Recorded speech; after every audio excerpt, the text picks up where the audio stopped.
Hey guys, welcome back to my channel. Today we are going to be testing out, unbox the Asdom M550 Max dash camera. They just did a whole new refresh on it.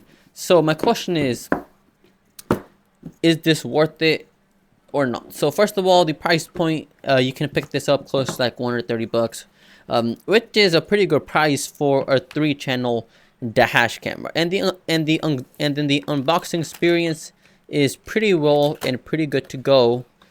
And there's one thing I would like to mention. So it does say 4K over here, and don't get me wrong, this is kind of 4K, but it's not native 4K. So by native 4K, I mean the actual sensor, it does has the Sony Starvis sensor in there, but not the newer Sony Starvis 2. For example, how I have one of the Red Tiger cameras over here. These have the Starvis 2 and MX6781. So this one doesn't have that, but it's actually upscaled using the computer. So it's not native 4K, but once again, for the price point, it's still pretty neat. And then this is the camera itself. You can actually detach the inside camera, which is a pretty cool touch. So I'm gonna put that aside and move on what we have else in here. So we do have an extra mount, which is really nice. We do have the extra adhesive pad over here, and as well as our static pads for the mounting, some clips for the harness. We do have a lighter port here with a USB-A port on the top, so you can hook up your power cable. And in here we actually have the rear facing camera. So this is the rear facing camera. So we have a 2K rear facing camera, and the way this works is pretty cool. You can even put this kind of outside if you want to, or you also have an adhesive pad to put it inside of the vehicle. So it just works however you want to, and you have the ability to put this outside is actually really good because it means it is waterproof. And here you go, it does come with the adhesive pad and as well as 2 screws if you want to go that route. And moving on with the camera, so this is a 3-channel dash camera, and then I will actually be kind of comparing it to the Red Tiger F17 Elite. I really don't have it physically because I no longer have that dash camera, but I did review it before, so I still have the clips out of it. So just to let you know how this compares to like a high tier dash camera, because the F17 Elite costs 400, this one is 130, and they both are 4K. So I'm going to remove the protective film from the display, and we have one more on the side. Okay, so I have this removed now, and the build quality of this camera, it's not the best. So the build quality is not the best.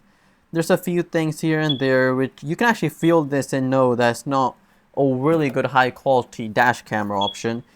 And then this is the cabin facing camera. We do have a 1080p camera with do have LiDAR in here, so you actually get quite decent footage at night. But of course I'm going to test everything to show you all the footage and how it actually performs.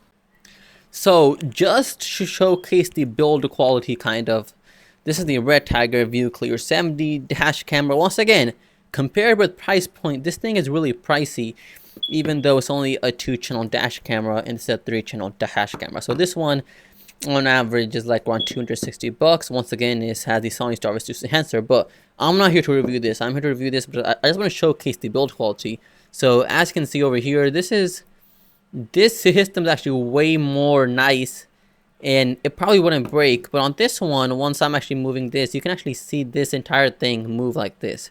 So it kind of feels a little flimsy for me. And the same thing over here, you can actually see those seams of those 2 joints hold it together. But on this one, it's not really visible at all, because of the build quality is quite different. And I actually do like how all the power goes on the top, all the cables. And the UI experience overall is pretty decent. And then I will say for the price point, it's not that big of a deal. So of course, this is not a touch screen, so you do have to use the controls that are located right under over here. And then for example, the Red Tiger F17 Elite is touchscreen, but it's also 200 more. So if you're like looking at the trade-off, of course there will be a trade-off for this price point, but still the UI is still pretty good. So it will actually give you all the information on the top, as well as if it's recording. If it's saying recording over here, your like a microphone's turned off, it's like connected to GPS. It will show all those details over there, which is pretty nice. And if I press on the M right over here, this will bring up all of our settings. So now I can just use these to go through all of them. And here I can adjust my resolution, my loop recording, rear camera, mirror, record audio. So if I do, now we'll record audio, our G sensor, exposure. We can adjust all of that through here, and playback, park monitor. And the other thing is that if you actually have the hardware kit mounted on, then this is pretty good, because it will actually make a loop recording once the vehicle is turned off. And if it detects any G sensor activities, it will also let you know that the hat is being detected or not. So like that is pretty decent that we can do all of that. Here I can turn the Wi-Fi on and off to connect with my phone, which I will go over in a bit. And this is all of the other system settings: the speed unit, volume, screensaver, and yeah. So overall, the UI is pretty good. And there's one thing which I really don't like, and I just kind of hate, to be honest, is actually the mounting system over here. So of course this does comes with like 2 extra mounts that we can use, but the thing about the mount is it's just like really hard to like put it in and put it back on. So it comes over here, it slides in like this. So now, as you can see, this is just freely sliding in, just okay. But now this is really loose. You have to come over here, put it with all your might, and now it's in. But now once you have to take it off, it's not as easy as how we have it with other brands, where you just simply nudge it and it comes off. You kind of do have to just like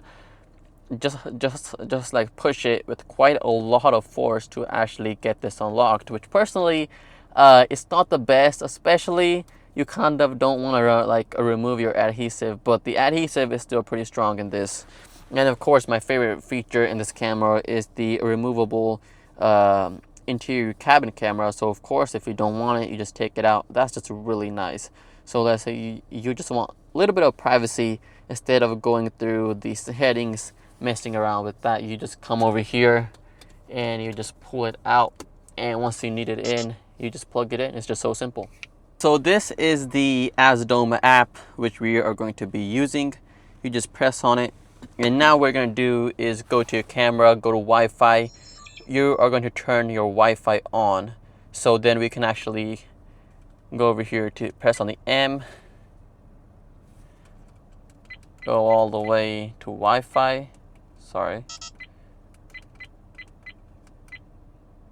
And there you go. So the Wi-Fi is now turned on. It's gonna show you this. Now we're gonna go on your app, and we're gonna press add. It's a Wi-Fi dash camera. We already did the installation part. And now you are going to go on your phone, go to Wi-Fi, and you are going to come over here and actually connect. There you go. We see the M550 Max. We're gonna press on this, and then actually the password is 1 through 8. So just type this in, and joining. There you go. It's now gonna connect to this. So you kind of only have to do this for the very first time, because we are gonna connect this like the first time to the app. So you do have to do this. Now there you go, saying adding dash camera, and there you go. We're all done. We're connected. And if I press over here right now, and it's actually loading, and okay, so there you go. So as you can see, it's actually showing me the live footage of the inside and the outside. If I would have the rear camera plugged in at this moment, it will also show me all of that information. Here I can press on video resolution, and now it's gonna show me all my settings chosen bottom right over here. I can do switch camera, playback, audio recording, and if I press the settings icon on the top, I can actually adjust all of these same headings, which I will be able to adjust on the camera itself. So okay, so overall this camera performs really well. So As I did mention before, we don't have native 4K, but still that like a front facing camera does a really well job. The contrast is really good. The exposure, they like all of those like colors go well really well. But once you start zooming in onto number place at like in a longer distance, it will begin to get blurry because we have less physical pixels. So compared to something like the Red Tiger F17 Elite, which is like shooting in native 4K, once you start zooming in, you wouldn't be having those same issues that we will be having with this camera. But still, it still works really well. And then if you will be just like comparing both of these cameras side by side, you like really wouldn't be seeing any difference until you start zooming in. Same thing goes for night driving. It like still does a really well job with the exposure.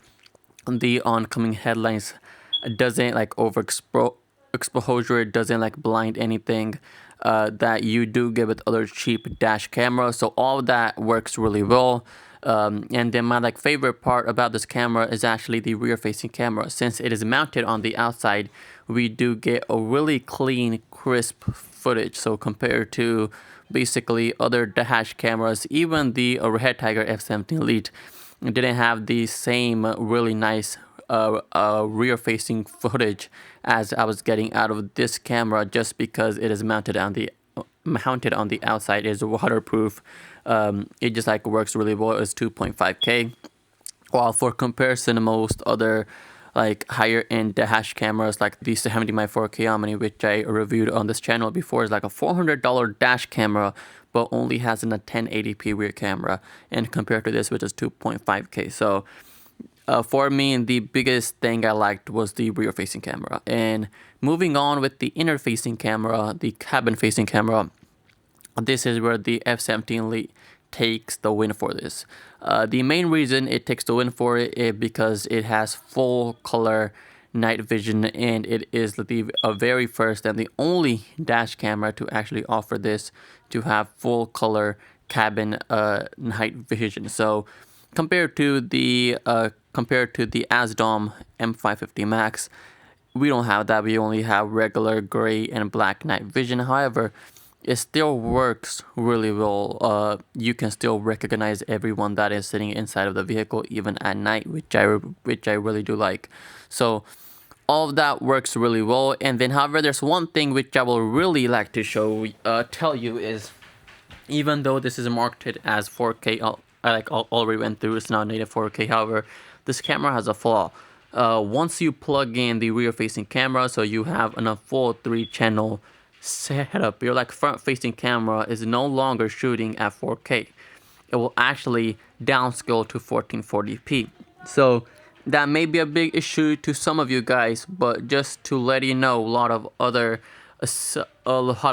similar price dash cameras only offer 1440p. They don't even offer 4K, while like this camera still offers 4K in basically in a 2-channel mode. So that is a thing that if you really want true 4K, I just want to guys let you know that once you plug in the third camera, it will downscale to 1440p. That's kind of like the biggest things about this, and then also plus the build quality. But I like really don't have anything really bad to say about it, because once you start looking at the price point, yes, it does has a pretty bad build quality. However, but if you are in the market, you're going to looking around for a 3-channel dash camera, you really wouldn't find anything as good as this one for this price point. You may find a few junk pieces from AliExpress or Temu, and they will barely be doing 1080p. They probably, most of them will be doing 720p, which is just horrendous. But this camera is still compared with the price point, we still have a really good footage coming out of it. And over that, it is feature packed. So we do have Wi-Fi file transfer. We do have its own app. And the other thing I like is it like already comes with the SD card out of the box. You don't have to purchase your own. And while we look in the same region for the same price point, most of them don't come with an SD card. You do have to still pay for an SD card. While in this case, the SD card comes in the box. So you're basically good to install it after you get this camera. And then the ADAS works really well. Of course, we do have front collision avoidance, lane change alert, and all of that works pretty neat. And once again, my like final verdict is, if you're like someone who your like a budget is less than 150, you like really want a 3-channel dash camera, I will 100% recommend this. But if you're someone who is willing to spend more than $200, close to 250, close to 300, then I would like recommend something like the Red Tiger F17 Elite, just because it has a better build quality, a little bit more features, and true native 4K. However, one thing I will really like to tell is this camera offers ADAS, while the Red Tiger F17 Elite doesn't offer ADAS, even though it's twice as much as expensive. So if you are interested, the link will be down below. Please go check it out. And once again, thank you for watching the video. If you can, please do subscribe and like this video. Have a good day.